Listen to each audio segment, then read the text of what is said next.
네, 안녕하세요. 가상화폐 시장에서 트레이딩하고 있는 트레이더 제이입니다. 최근에 비트코인이 거의 10일째 같은 가격 구간에서 움직이고 있죠. 횡보가 지속이 되고 있습니다. 그래서 딱히 트레이딩을 할 구간이 마땅히 나오지 않고 있어요. 그러면서 다가오는 게 6월 1일, 이제 미국 디폴트 데드라인이 다가오고 있죠. 그러면서 여러분들 디폴트에 대해서 많이 걱정도 하고 계실 거고 또 궁금해 하실 거라고 생각을 합니다. 그래서 오늘 영상에서는 여러분들께 이 디폴트에 대해서 좀 더 설명을 드리고 그 외에 달러 강세라든지 달러 강세 여러분들 어떻게 대응해야 되는지, 그리고 또 저는 어떻게 대응하고 있는지 여러분들께 설명을 드리도록 하겠습니다. 그 전에 저희 채널 구독 그리고 영상 좋아요 한 번씩 꼭 부탁드리고요. 저희 채널 영상 하단 이 설명란 보시면 코정원, 코인정보원 어플리케이션 다운로드 링크가 있습니다. 어플리케이션에 대해서 영상 후반부에 제가 더 자세하게 설명을 드릴 건데, 여기서 이제 제가 시장 보는 관점들 그리고 여러 가지 사이트들, 유용한 사이트들 이런 것들 다 공유드리고 있으니까 어플리케이션도 여러분들 많은 관심 꼭 부탁드리겠습니다. 그럼 바로 이어서 미국 디폴트 자세히 알아보도록 합시다. 자, 이게 어제 뉴스입니다. 어제 뉴스예요. 어제 뉴스. 이제 미국 디폴트 D10일 남았다. 6월 1일까지 10일 남았다. 미국 디폴트 현실화되면 어떤 일이 벌어질까라는 기사입니다. 그러면서 미국 백악관과 공화당이 이제 정부 부채 한도 상향을 두고 지지부진한 논의를 이어가면서 다음 달 6월 1일, 현지 시간으로 6월 1일 미정부가 디폴트에 빠질 수 있다는 경고가 현실로 다가오고 있다 라고 하죠. 그래서 미국 백악관, 바이든 정부와 공화당이 부채 한도 상향을 두고 툭툭 싸우고 있다라는 이야기입니다. 디폴트 시한을 불과 열흘 앞둔 22일, 조 바이든 대통령과 케빈 메카시 연방하원 의장이 세 번째 협상을 벌였지만 이번에도 합의는 도출이 되지 않았다. 아직은 정치 싸움을 계속하고 있다라고 하죠. 그래서 양측은 생산적이고 건설적인 논의를 나눴다라고 하면서 의견 접근이 이루어지고 있다라고 밝혔습니다. 그래서 더 자세하게 내용 살펴보면 미국 디폴트는 일주일만 이어져도 미국인 150만 명이 일자리를 잃는다고 하죠. 그래서 밑에 미국 디폴트가 발생하면 어떤 게 벌어질지 설명이 나와 있습니다. 기사에 설명이 나와 있어요. 그래서 이거 내용들 여러분들 한 번은 살펴보시면 좋겠지만 사실 중요한 내용이 아닙니다. 다음 내용도 미국 디폴트 발생하면 이런 식으로 신용 등급도 강등될 수 있다. 급락한 주가 회복에 수개월이 걸렸다. 이런 내용들이 있죠. 근데 이건 역시 그렇게 중요하지 않아요. 마지막에 무디스 수석 이코노미스트 마크 잔디가 디폴트 일주일 이어지면 미국인 150만 명이 일자리를 잃게 된다 라고 했죠. 타이틀에 있던 부분입니다. 밑에 전 세계 모든 대출 금리 상승, 환율 요동으로 혼란 가중, 이건 지금 발생하고 있죠. 달러 강세 나오고 국채 금리 올라가고 환율 요동치고 이런 건 이미 벌어지고 있는 일들입니다. 근데 이건 사실상 디폴트가 해소돼도 부채 상향이 한도돼도 환율 요동은 좀 이어질 거예요. 이것도 이후에 설명을 드릴 거고요. 그래서 그 이후의 내용도 비슷한 내용입니다. 여기 연준이 나설 가능성도 있다라고 하는데 이건 사실 진짜 말도 안 되는 상황이 벌어지지 않으면 연준이 나서지 않을 거예요. 왜냐? 지금 부채 한도 상향을 이렇게 쉽게 하지 않는 건 그냥 정치 기싸움이다. 그냥 정치 싸움이다. 여러분들 생각을 하시면 됩니다. 그래서 지금 이제 미국 부채 한도의 지금까지 현 상황을 여러분들이 이 표로 보실 수가 있어요. 자, 여기가 이제 1981년 이쯤이죠. 이때부터 계속해서 부채 한도는 올라갔습니다. 이 브레튼 우즈 체제라고 하죠. 브레튼 우즈 체제가 붕괴되고 이제 리차드 닉슨, 이제 1971년 리차드 닉슨 전 미국 대통령이 달러금 고정환율제 폐지하고 달러 이제 세계 기축통화로 페트로달러 이거를 밀고 나서부터 계속해서 미국 부채 한도가 올라왔습니다. 이때 왜 미국 부채 한도가 올라왔냐? 그리고 또 이런 걸 뭐라고 하냐라고 보면 이걸 트래핀 딜레마라고 해요. 이제 미국 기축통화가 이 리차드 닉슨 전 미국 대통령 때부터 좀 시작이 됐죠. 그러면서 원유 거래도 달러로 이렇게 시작이 됐는데, 기축통화국이 겪는 딜레마, 국제 경제를 위해서는 국내 경제를 희생하는 역설을 가리킵니다. 그래서 미국은 항상 무역 적자를 봐주는 나라죠. 그러면서 달러의 기축통화를 유지하고 또 국제 경제를 유지하고 있어요. 그럼 여기서 부채 한도를 늘리지 않으면 이 기축통화라는 게 무너집니다. 달러? 다 무너져요. 근데 디폴트 이거 진짜 나올 수도 있는 거 아니냐? 그러면 공매도 치는 사람들 엄청 돈 벌 수 있는 거 아니냐? 라고 생각하시는 분들도 계실 텐데 기축통화라는 게 무너지는 겁니다. 기축통화라는 게 달러가 무너지는 거예요. 공매도 친 달러가 공매도 친 그 달러로 수익을 엄청 냅니다. 그럼 근데 그 달러 가치가 없어지는 거예요. 그걸 미국이 보고 있을 거냐? 한낱 정치 싸움 때문에 이 기축통화의 붕괴를 보고 있을 거냐? 아니라는 거죠. 결론은 지금 정치 쇼를 하는 거고 부채 한도는 늘릴 수밖에 없습니다. 그래서 또 기사를 하나 가져왔어요. 이거 내용 가져왔는데 여기에 지금 미국 재무부가 TJ라는 연준에서 개설한 계좌 재무부 일반 계정을 써오고 있다라고 하죠. 근데 이 잔고가 지금 많이 남아있질 않습니다. 그래서 이 잔고가 완전히 소멸될 시점을 옐런 미국 재무장관은 6월 1일로 보고 있는 거예요.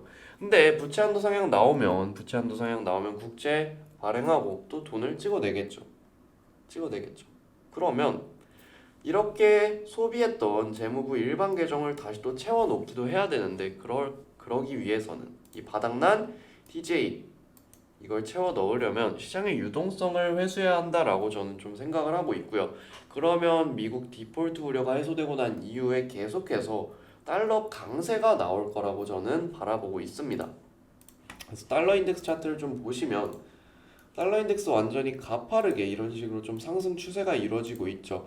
어제는 이렇게 좀 눌리면서 이렇게 달러 인덱스가 눌리면서 달러 강세 아닌가? 라는 의문을 들게 했지만 이걸 다 말아 올리면서 또다시 달러 강세를 보여주고 있습니다.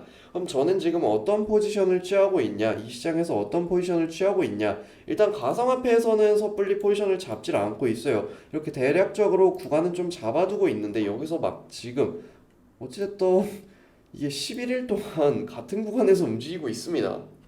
11일 전에 잡은 롱이 지금도 보합에서 움직이거나 약수익에서 움직이거나 약손실에서 움직이고 있는 거고요.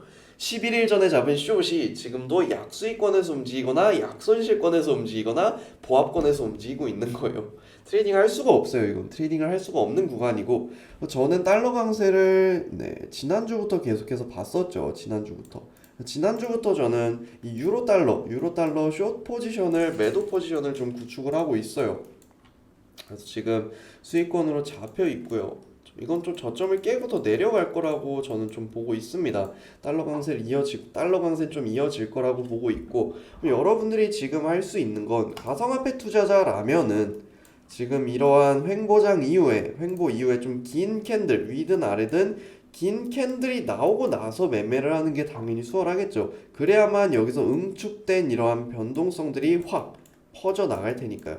그럼 여기서 위로 치고 저는 가상화폐 시장 같은 경우 저항으로 28,300불을 보고 있어요. 여기서 저항을 맞고 꺾인다면 이 저점은 갱신을 할 거라고 보고 있고요.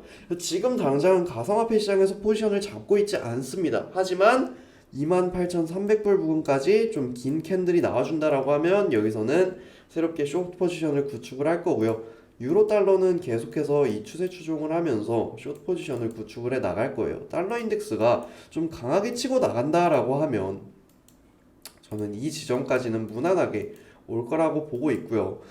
달러가 더욱더 강세를 보인다 하면 사실 여기까지도 보고 있습니다. 근데 이거는 지금부터 생각할 문제는 아닌 것 같고요. 일단 여기부터 도달을 해야 될 문제이기 때문에 아직은 달러 강세 추세가 이어진다라고 하면 외환시장에서도 기회가 저는 많을 거라고 보고 있고요. 그리고 가상화폐 시장 그리고 증시 이거 제가 달러 강세 본격화되고 나서 여러분들 그때의 움직임을 보셔야 된다라고 이 영상들 통해서 말씀을 드렸죠.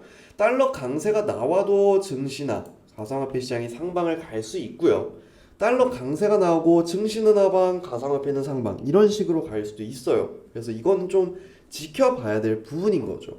그래서 일단은 디폴트 전까지 디폴트 이후에도 일시적으로는 좀 증시가 상방이 나올 수 있다라고 보는데 이거를 비트코인이랑 좀 차트를 비교해 봤을 때는요.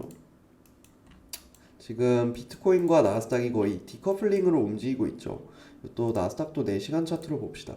4시간 차트로 보고 좀 차트를 깔끔하게 보면 나스닥이 이렇게 강세를 보이는 동안 비트코인은 약세를 보였습니다. 지금 좀 어느 정도 디커플링 되는 움직임이 나오고 있고 오히려 금과 같이 움직인다라고 볼 수가 있겠죠. 달러가 강세를 보이면서 금도 같이 강세를 보일 수 있습니다. 그러면서 증시는 약세를 보일 수가 있는 거죠. 그래서 그때 달러가 본격적으로 강세를 보이고 증시가 꺾이거나 혹은 강세를 보일 때 비트코인이나 금이 어떤 움직임을 보여주는지 보고 이건 증시, 가상화폐 좀 다른 대응을 해야 된다라고 저는 지금 생각을 하고 있고요. 이 유로 달러 혹은 뭐 원달러 환율도 마찬가지고 이 환시장은 조금 더 달러가 강세로 이어지는 그림이 나올 거라고 보고 있습니다. 그럼 우리가 여기서 어떻게 해야 될지는 또 딱 정리가 되는 거죠. 뭐 환시장, 외환시장에서 환거래 하시는 분들은 달러 강세 포지션을 가지고 가시면 되는 거고요. 또 가상화폐나 증시 투자하시는 분들은 이 디폴트 해소 이후에 달러 강세가 본격화되고 난 그 직후 혹은 일주일 정도, 2주일 정도 기간 텀을 두고 그때 잡히는 방향성에 따라서 여러분들이 시장 대응을 하시면 됩니다. 제가 좀 생각하는 개인적인 이런 관점은 나스닥이랑 비트코인이 좀 디커플링으로 움직이고 있죠. 어찌됐던. 그래서 나스닥이 뭐 미국 디폴트 전까지 강세를 보인다면 비트코인은 좀 더 약세를 보일 거다라고 보고 있습니다. 그래서 투심이 좀 악화되면 좀 더 쏟아져 내릴 수가 있겠죠. 그러면서 나스닥은 어느 정도 땡겨 올려 놓을 거고요. 하지만 달러 강세가 본격적으로 유지가 되고 지속이 된다라고 하면 나스닥이 약세를 보이겠죠. 그때 이제 비트코인이 강세를 보이는 이런 디커플링 돼서 움직이는 경우를 좀 생각을 하고 있어요. 그래서 여러분들 이러한 부분은 제가 생각은 하고 있지만 이러한 부분은 좀 더 명확히 방향성이 나와야지 좀 더 높은 확률로 그쪽으로 베팅을 할 수 있는 부분이기 때문에 여러분들 제가 말씀드린 이 부분은 좀 그냥 일단 이렇게 갈 수 있다라고 참고를 해 두시고 이후에 디폴트 해소, 달러 강세, 그 이후 시장 움직임 이걸 보신 다음에 판단을 하시면 좋을 것 같아요. 지금 명확하게 대응을 할 수 있는 건 외환시장 말고는 딱히 없다라고 생각을 합니다. 아시겠죠? 네, 오늘 미국 디폴트에 대해 여러분들께 설명을 드렸습니다. 그리고 달러 강세, 우리가 달러 강세에 어떻게 대응을 해야 되는지까지 설명을 드렸는데 이 부분들 여러분들 한 번씩 기억하시고 앞으로 시장에 쳐나가시는데 참고하시면 좋을 것 같아요. 네, 오늘 설명 여기서 마치도록 하겠습니다. 마지막으로 또 한번 부탁드리고 또 어플리케이션 설명 드릴 건데요. 저희 채널 구독 그리고 영상 좋아요 한 번씩 꼭 부탁드리고요. 어플리케이션 제가 이 영상 하단 이 설명란 보시면 어플리케이션 다운로드 링크 있다고 말씀을 드렸습니다. 이 다운로드 링크 타고 들어가셔서 어플리케이션 다운로드 받으시면 이렇게 넘버원 코인 정보원 어플리케이션 여러분들 받아보실 수 있고요. 어플리케이션 들어가 보시면 일단 정보원장 공지 먼저 확인 부탁드립니다. 코인 정보원 활동하시는 중에 여러분들 준수해야 할 규칙이나 이용 방법 등 여기 안내 드리고 있고요. 기밀 사이트 모음 메뉴에서는 미결제 약정이라든지 펀딩비, 청산맥 혹은 고래 매수매도 지표 이런 것들까지 여러분들 가상화폐 투자하시는데 필수적으로 보셔야 될 사이트들 제공해 드리고 있습니다. 그리고 중요한 정보원 특급 정보 여긴 제가 직접 시장 브리핑을 올려드리고 있어요. 최근 10거래일 동안 제자리라고 말씀드렸죠. 그래서 10거래일간 브리핑 내용은 사실 별반 다를 게 없습니다. 비슷한 스탠스 유지하고 있고요. 그래서 여러분들 이런 브리핑들도 오셔서 많이 보시면 좋을 것 같습니다. 마지막으로 정보원 놀이터 여기는 여러분들의 관점을 여러분들이 자유롭게 공유하면서 여러분들 편하게 토론하고 이야기 나누는 그런 공간입니다. 여러분들 제가 이런 공간 마련해 놨으니까 저는 코인정보원이라는 이런 공간이 여러분들과 저와 같이 만들어가는 좀 좋은 공간이 됐으면 좋겠어요. 그래서 여러분들 오셔서 활발하게 활동해 주시면 좋을 것 같습니다. 그리고 제가 올려드리는 브리핑들도 여러분들 같이 받아가시면 좋을 것 같아요. 네, 오늘 영상도 시청해 주셔서 너무 감사드립니다. 저는 내일 더 좋은 정보, 더 좋은 영상으로 여러분들 다시 찾아뵙도록 하겠습니다.